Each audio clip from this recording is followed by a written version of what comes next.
Good evening. We've been to a lot together. A world premiere, a special guest star. Thank you for coming. It's pretty heavenly to be here. I don't need to tell you any of that. So this program is centered or anchored on works of Carl Philipp Emanuel Bach, who was Johann Sebastian Bach's second eldest son. And if you said in 18th century Germany, Bach, people would think Carl Philipp Emanuel Bach and not Johann Sebastian Bach as we would. Obviously I play his music because I like it. Life is usually simple. But I'm also very interested in how music fits in everyday life, in sort of human experience. And since we performers get to travel through time with what we do, I always like to think, well, how did this music fit at that time? What did it do? Where was it? So this is a particularly interesting subject with Carl Philipp Emanuel Bach because he worked at the same time with the sort of rise of middle class, where music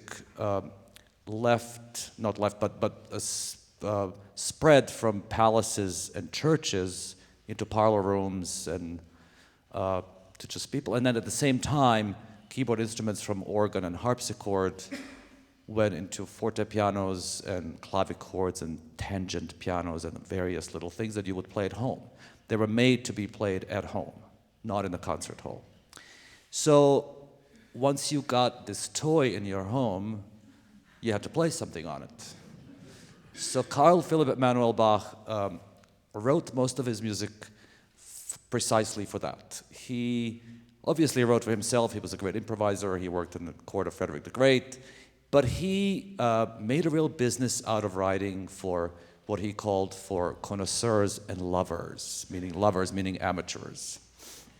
And well, amateur is somebody who loves doing something, so I'm an amateur, very happily.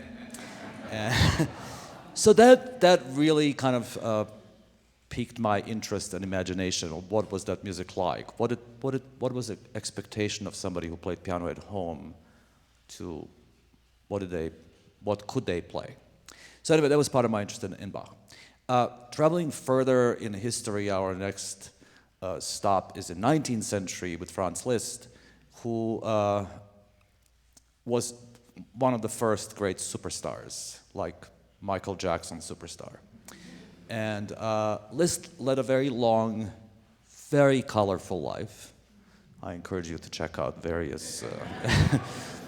And it's, again, traveling through time, it's always so fascinating to me because the idea, we sort of look at his itinerary and say, oh, he played in London today and then in Birmingham the next day.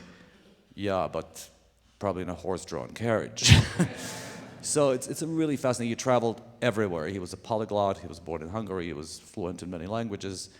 And towards the end of his life, he ended up in Italy, in Rome, and he started experimenting with kind of expanding the language that he worked in, and he composed a bunch of short, very bizarre works. So the first one is going to be one of those, called Bagatella Without Tonality, or also the fourth Mephisto Waltz. He was very interested in the whole Faust-Mephisto story. It's quite devilish. And then this will be followed by the final scene of Wagner's Tristan and Isolde. Liszt, which was interesting to me, he was an incredible champion of new music to him. And he was really dedicated to help younger artists do something.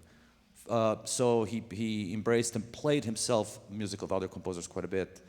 And he was particularly a great champion of Richard Wagner, who eventually became his son-in-law. But he made a bunch of arrangements of scenes from operas, Verdi and Wagner and various others. And that's another fun thing, because in 19th century or 18th century, you either were at a live concert, which is a good thing, or you made music yourself. No YouTube, no CDs. So there was a great tradition of arranging orchestral and vocal works for piano because you perhaps had piano at home, so you could play it yourself. So that's a bit of a background there. I hope you enjoy it.